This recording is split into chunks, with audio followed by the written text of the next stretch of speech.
Hello everyone, I am Shefali. I welcome you all in your accountancy class. Today we are going to start our new chapter, which is Origin of Transactions, Source Document of Accountancy. तो source documents का क्या मतलब है यहाँ? Main जो हम यहाँ discuss करेंगे वो होंगे हमारे सोर्स डॉक्यूमेंट्स। तो what are the source documents? इसका मतलब है कि आपकी जो बिजनेस ट्रांजैक्शन है उसका जहाँ से भी ओरिजिन हुआ उस चीज़ को रिकॉर्ड करने के लिए, उसका एक एविडेंस रखने के लिए हम ये सोर्स डॉक्यूमेंट्स को प्रिपेयर करते हैं, बनाते हैं। कि जैसे आपने अभी रूल्स सीखे हैं लास्ट चैप्टर में डेबिट क्रेडिट के, तो आपने इनको एंट्रीज के रूप में कर दिया कि आपने लिख दिया कि मुझे राम से इतनी पेमेंट रिसीव हुई, उसकी आपने जर्नल एंट्री बना दी।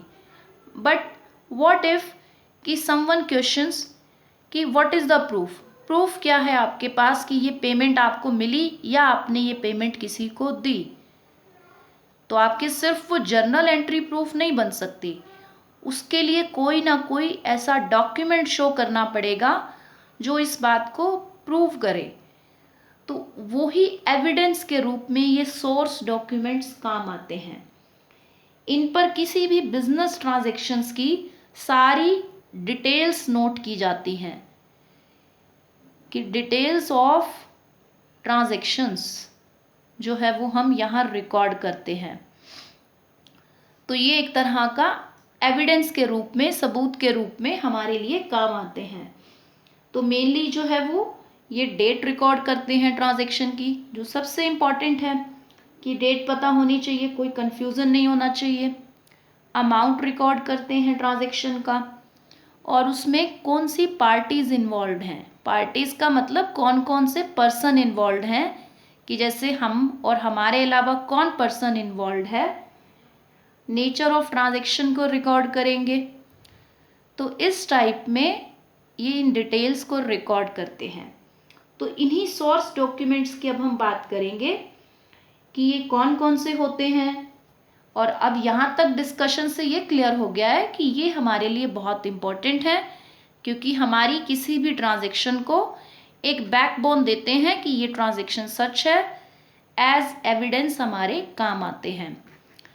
और कोई भी लीगल डिस्प्यूट हो जाता है तो वहाँ पर आप इन्हें प्रूफ के रूप में कोर्ट में जो है वो पेश कर सकते हो। टैक्स अथॉरिटीज़ भी मांगेंगी आपके से कि आपने जो ये रिकॉर्ड की हैं ट्रांजैक्शंस, इनका सबूत दिखाइए। तो आपके पास ये सोर्स डॉक्यूमेंट होने चाहिए। अब हम वन बाय वन डिस्कस करेंगे इन्हें कि ये जिनकी इतनी सब बात की है ये एक्चुअल में है क्या। तो फर्स्ट जो सोर्स डॉक्यूमेंट आता है आपके पास, that is cash memo. Cash memo का मतलब है कि कैश से रिलेटेड ट्रांजैक्शंस को रिकॉर्ड करेगा।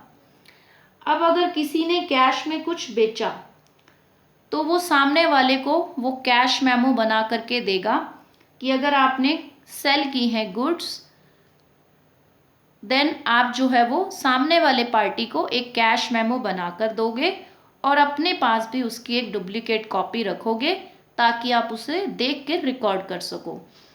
एक आपके पास प्रूफ हो गया कि आपने गुड्स सेल की थी। तो यहाँ आपने gives cash memo to the concern party, सामने वाले को। अगर आपने गुड्स परचेज की हैं तो आपको सामने वाले से जो है वो कैश मेमो रिसीव होगा, और सामने वाला भी उसकी डुप्लीकेट कॉपी अपने पास रखेगा। तो उसके बेस पे आप सारी जो भी डिटेल्स हैं उसकी, उससे रिलेटेड आप अपनी बुक्स में अपनी जो भी अकाउंट्स मेंटेन करने हैं वहाँ आप एंट्रियाँ कर लोगे। तो यहाँ पर जितनी भी क्वांटिटी है उसके बारे में बताया जाएगा, रेट क्या है गुड्स का, टोटल कितना जो है वो बन गया प्राइस आपका, फाइनल कितनी पेमेंट बनी, ये सारी चीज़ें जो हैं वो उसमें कैश मेमो में मेंशन होंगी। तो इनके जो भी आगे हम बात करेंगे इन सबके स्पेसिमेन भी मेंशन है आपकी बुक्स में, so you can see that also.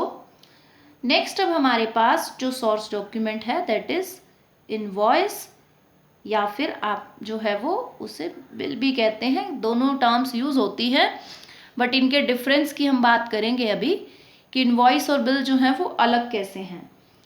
जब कोई ट्रेडर यानी कोई बिजनेसमैन है, कोई व्यापारी है, वो किसी को गुड्स बेचता है ऑन क्रेडिट। ऑन क्रेडिट का मतलब उधार में गुड्स बेचता है जब, तो उसे सामने वाले को जो है वो इनवॉइस तैयार करके देना है।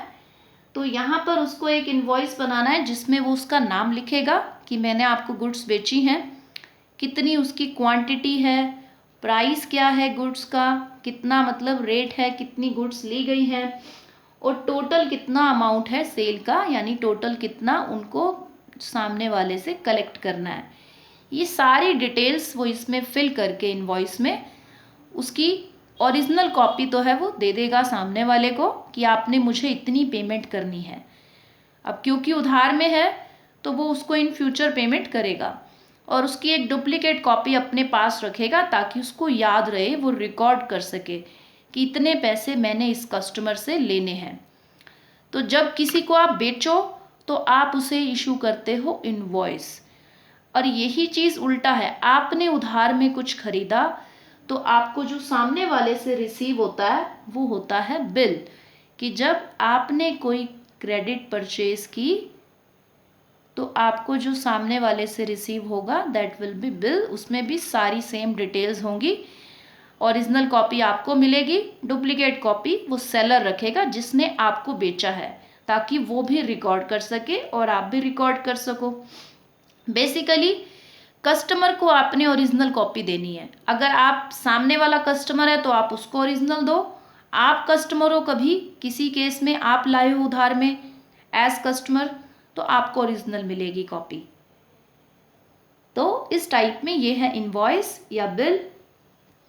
ये इनका वैसे बेसिक डिफरेंस है, बट समटाइम्स इनको साइमल्टेनियसली यूज़ किया जाता है, और सिनोनिमसली यूज़ किया जाता है। इन्हें जो है वो एक दूसरे के रिप्लेसमेंट में यूज़ हो जाती हैं ये टर्म। तो देन है हमारे पास नेक्स्ट हमारा source document that is receipt. So receipt जो है वो भी एक तरह से जो है वो एक तरह की इन्फॉर्म करती है आपको कि कोई कैश ट्रांजैक्शन हुई।